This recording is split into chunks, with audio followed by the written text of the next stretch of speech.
যখন মুখে একদমেরই রুচি থাকে না, মাছ মাংস কোনো কিছু খেতে মন চায় না, তখন আমি কি করি, এই টাইপের ভর্তা বানিয়ে নেই। আর খুবই পছন্দ করে আমার পরিবারের সবাই।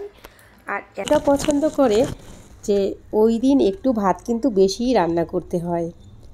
তো এতটাই টেস্টি হয়। আর বাচ্চাদেরকে মাছ খাওয়ানোর নির্জার টেকনিকও বলতে পারেন এই যে আমার যে ভর্তা রেসিপিটা।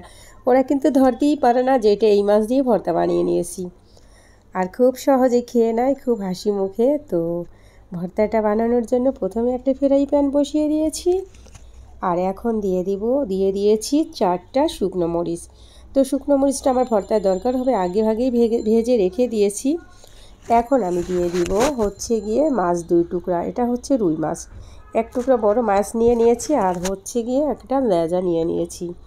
তো তারপরে 2টা টমেটো আমি মাছ বরাবরই ধুয়ে কেটে নিয়েছি, আর 3 থেকে 4টা পেঁয়াজ গোটা গোটা করে কেটে নিয়েছি। 4-5টা কাঁচামরিচ এবং 5-6টা রসুন কোয়া। এটা আমি একসাথে সুন্দর করে ভেজে নিব এবং সিদ্ধ করেও নিব। তো দেখেন 7 মিনিট পরে ফিরছি। একটা সাইড খুব সুন্দর করে হয়ে গিয়েছে।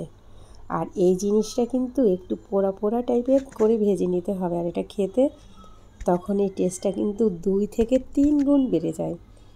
তো আমি উল্টে পাল্টে দিয়ে মোটামুটি 16-17 মিনিট আমার সময় লেগেছে। তবে হ্যাঁ, এই পর্যায়ে কিন্তু একটু ধৈর্য সহকারে ভেজে নিতে হবে। সময় যেটাই লাগুক, টেস্টি খাবার খেতে হলে অবশ্যই একটু ধৈর্য সহকারে খেতে হবে। তো আমি ভেজে নিয়েছি, আর ভেজে নেওয়া কিন্তু শেষ। এখন নামিয়ে একটা সাইডে রেখে দেবো ঠান্ডা হওয়ার জন্য। তো ঠান্ডা হওয়ার পরে আমি মাছ থেকে কাঁটাটাকে বেছে নেব। আর এই পর্যায়ে কিন্তু একটু সতর্কর সাথে কাঁটাটাকে বেছে নিতে হবে, যেহেতু বাচ্চারা খাবে।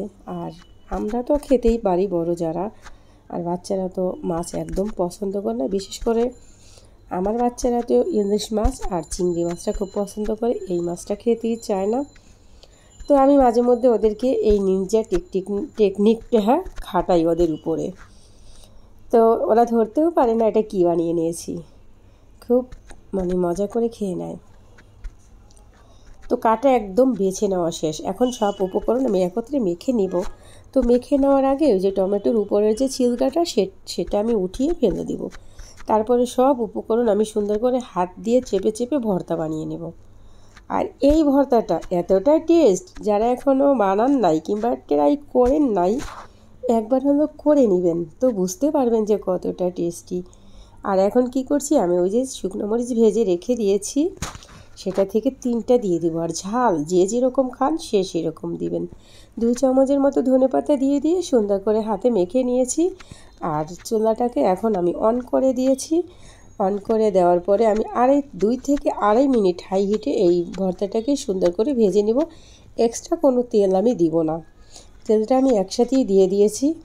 এখন শুধু সুন্দর করে ভেজে নেওয়ার পরে আমি নামিয়ে নেব। আর এটা খেতে কতটা টেস্টি, যদি আপনারা বানিয়ে নিতেন নিজেরাই বুঝতে পারতেন যে কতটা টেস্টি একটা ভর্তা।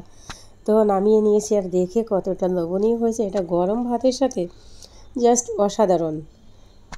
তো এই অসাধারণ ভর্তাটা একবার হলো আপনারা বানিয়ে নেবেন। আর এটা যখন বানাবেন ভাত কিন্তু একটু বেশিই রান্না করতে হবে আপুরা। তো এটা আমার সাজেস্ট, আমার ঘরেও হয়। তো রেসিপিটা এই পর্যন্তই ছিল। পরবর্তী কোনো না কোনো রেসিপি নিয়ে আপনাদের মাঝে হাজির হয়ে যাব।